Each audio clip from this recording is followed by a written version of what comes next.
అందరికీ నమస్కారం. మీ అందరికీ శ్రీ విశ్వావసునామ సంవత్సర ఉగాది శుభాకాంక్షలు.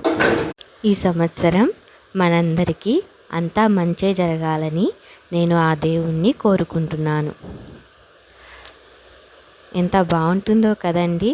అంటే మనం ఒకరి గురించి అంతా మంచి జరగాలని ఒక మాట అంటే అది మనకి కొండంత అండగా ఉంటుంది కదా.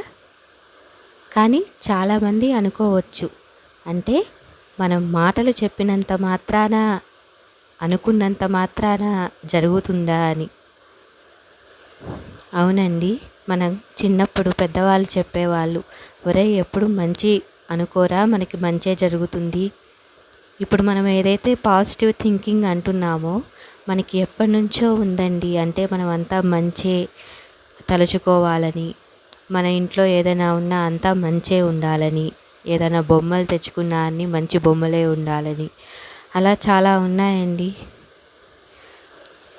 ఉదాహరణకి ఇవాళ నేను మీకు ఒక గొప్ప శ్లోకం చెప్తాను.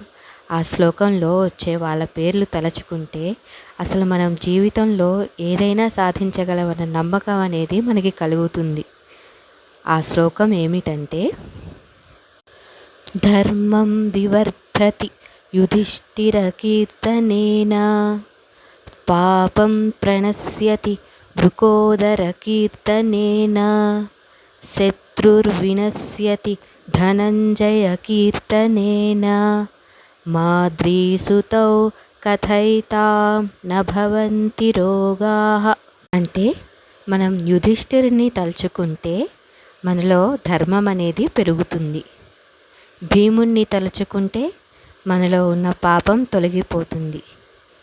ధనంజయుడు అర్జునుడిని తలుచుకుంటే మనకి శత్రువు అనేవాడే ఉండడు.